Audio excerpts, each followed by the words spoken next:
저희는 테니스 엘보에 대한 설명과 평가 방법, 저희가 선택한 치료기기인 울트라사운드에 대한 설명, 그리고 환자 케이스에 대한 설명으로 발표를 이어나가도록 하겠습니다. 라테랄 에피콘다일리티스인 테니스 엘보는 테니스의 백스윙 자세에서 쉽게 손상을 입기 때문에 붙여진 이름입니다. 정의를 한번 살펴보도록 하겠습니다. 리스트 익스텐스의 외상과 오리진에서 발생되는 텐디노시스입니다. 테니스 엘보는 텐디나이티스가 아닌 텐디노시스인데요. 반복적인 과사용으로 인해 텐던의 미세 파열이 일어난 후 회복될 시간이 적절히 주어지지 않았거나 정상적인 치유가 되지 않았거나 불완전 또는 비정상적으로 치유됨으로써 퇴행성 변화가 나타나는 질환입니다. 테니스 엘보는 손목이나 팔을 과도하게 사용하였거나 반복적으로 사용하였거나 아니면 팔꿈치에 직접적으로 손상을 입었을 경우 많이 발생하게 됩니다. 또한 근육이 약화되었을 때도 나타나게 되는 질환입니다. 이번에는 이밸류에이션에 대해서 알아보도록 하겠습니다. 이학적 검사에는 초음파 검사가 포함이 됩니다. 충혈, 힘줄의 파열을 확인할 수 있는데요. 여기 그림을 보시면 타입 1의 익스텐서 텐던에 아무런 이상이 없는 상태를 확인할 수 있습니다. 하지만 타입 2를 보면 빨갛게 충혈이 일어난 것을 확인할 수가 있습니다. 타입 3는 여기 별표 표시된 부분을 보면 텐던에 이제 파열이 나타난 것을 볼 수가 있습니다. 하지만 빨간색 부분이 없는 것으로 보아 충혈이 나타나지 않았습니다. 타입 4는 충혈 및 힘줄 파열이 있어서 빨간색 부분도 나타나고 별표 표시로 파열이 된 부분을 확인할 수 있습니다. 두 번째 이학적 검사에는 엑스레이가 있습니다. 통증의 원인이 뼈의 비정상적인 상태나 뼈의 관절염 같은 그런 관절의 문제인지를 확인하고 제외시키기 위한 감별 진단을 할 수 있습니다. 테니스 엘보의 경우 보통 엑스레이가 정상으로 나오지만 머스 오리진의 석회화가 종종 보이기도 합니다. 세 번째는 MRI 검사입니다. 치료로 증상이 호전되지 않았을 경우 보통 이제 부상 정도를 확인하기 위해서 MRI를 찍게 됩니다. 심한 경우에는 힘줄이 팔꿈치 바깥쪽을 따라서 뼈에서부터 찢어져 나올 수가 있습니다. 이럴 경우에는 팔꿈치 바깥쪽을 따라서 통증을 유발하게 됩니다. 첫 번째 보이는 그림이 노멀 상태이고요. 두 번째 그림이 테니스 엘보의 상태입니다.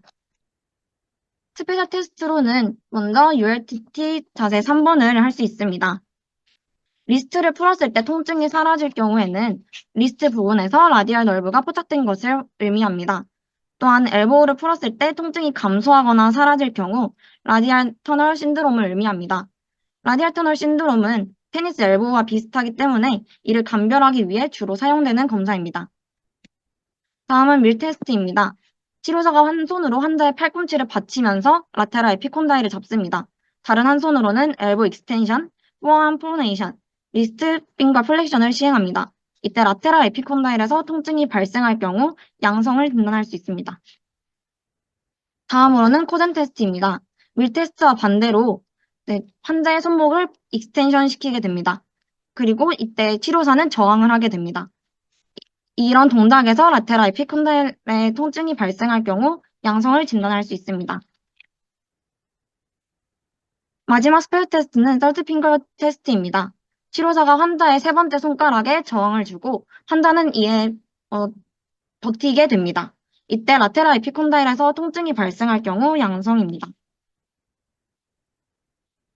다음으로는 테니스 엘보에 많이 사용되는 저희가 선택한 치료기기인 울트라사운드에 대해서 알아보도록 하겠습니다.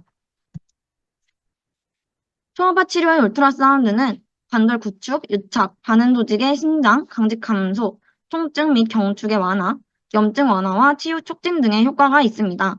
특히 힘줄과 인대의 손상에서 염증을 감소시키고 치유를 보조하는 역할로 많이 사용되고 있습니다.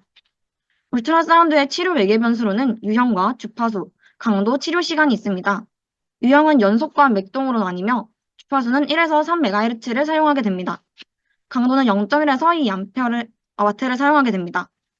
치료 시간은 치료 부위와 크기, 그 도자 넓이의 영향을 받는데요. 치료 부위의 크기가 도자의 2배 넓이일 경우 3분 정도를 기준으로 잡습니다.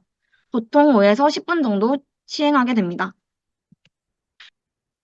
테니스 엘보에 적용되는 울트라사운드에 대해 설명해 드리겠습니다. 열 효과를 통한 통증 완화 및 가벼운 염증 반응 완화 목적으로 연속 초음파가 사용이 됩니다. 또한 비열 효과를 이용한 치료 촉진, 통증 완화를 목적으로 맥동 초음파가 사용이 되게 됩니다. 보통 테니스 엘보에서는 맥동 초음파가 선호됩니다.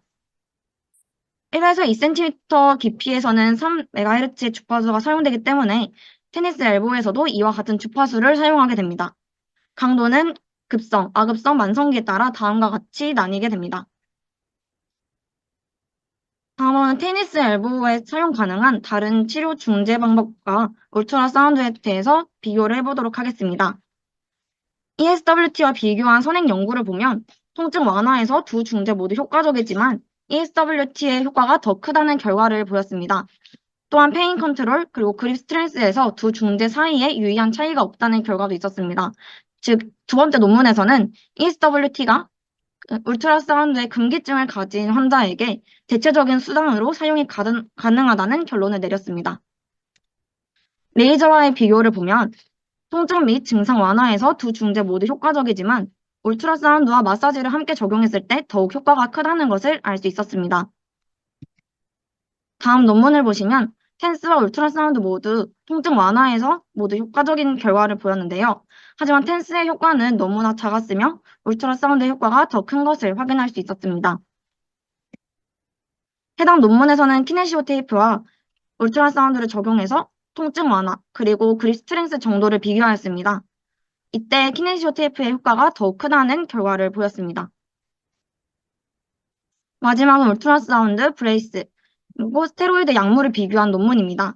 통증 완화와 평균 기능적인 효과에서 초기 1, 2주차에는 약물이 더 효과적이었으나 4주 이후에는 울트라사운드가 더욱 효과적이었습니다.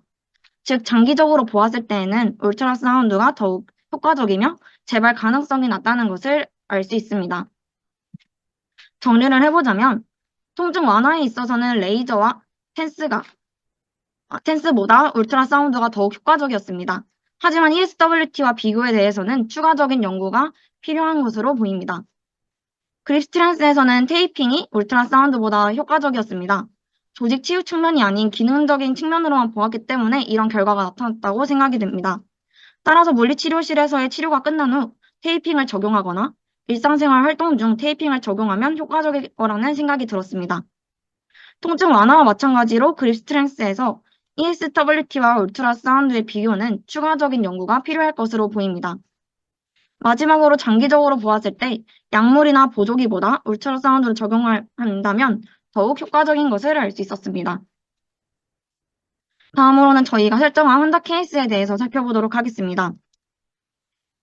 해당 환자는 43세 여성으로 직업은 작가입니다. 23년 10월 20일 원고 마감 작업을 하던 중 라이트 엘보에 통증을 느껴 내원을 하게 되었습니다. 환자는 라이트 엘보에 라테랄 에피콘다일라이티스를 진단받았으며 주호소는 오른쪽 에피콘다일의 페인, 크로넘니스, 그리고 익스텐션의 위크니스였습니다. 환자는 오른쪽 손목 익스텐션의 가동 범위에서 약간의 제한이 나타났으며 오른쪽 리스트 익스텐션의 MMT 등급에서 굿 등급을 받았습니다. 또한 악력을 측정했을 때 반대측과 10% 이상의 악력 차이가 발생하였습니다. 바스는 6점이었습니다.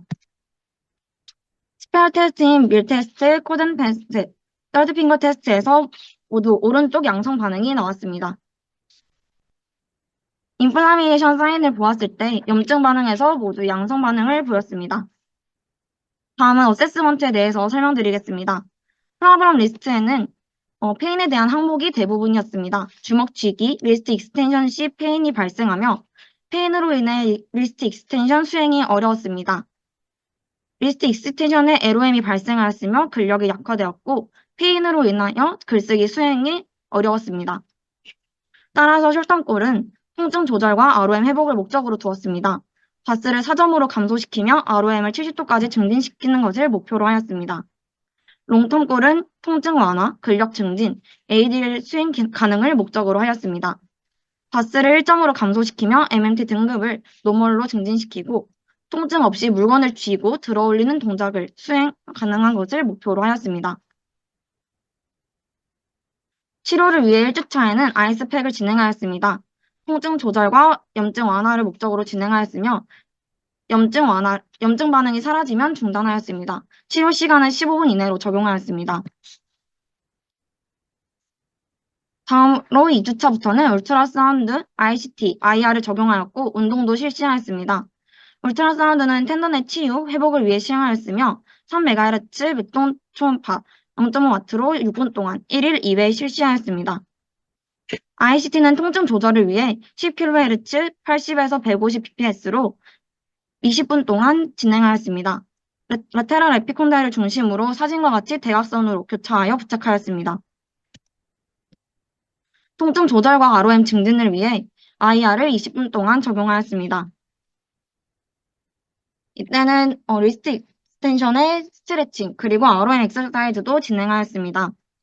짧아진 연부 조직의 회복을 돕고 ROM을 증진시키기 위해 스트레칭을 10회 3세트 진행하였고요. 그리고 ROM 증진을 위해서 ROM도 실시하였습니다. 3주차에도 2주차와 비슷하게 진행하였습니다. 울트라사운드와 IR은 2주차와 똑같이 적용하였고요. ICT는 근수축 유발을 위해서 4kHz 1에서 10bps로 20분 동안 적용하였습니다. 부착 방법은 2주차와 동일합니다. 스트레칭도 똑같이 진행을 하였습니다. 다만 달라진 것은 ROM 엑서사이즈가 아닌 아이소메트릭 엑서사이즈를 적용하였습니다. 근력 강화를 목적으로 리스트 익스텐서에 EMS를 부착한 후 손목을 바깥으로 빼놓은 상태에서 아령을 들어 유지하는 동작을 실시하였습니다. 10회 3세트 진행하였습니다.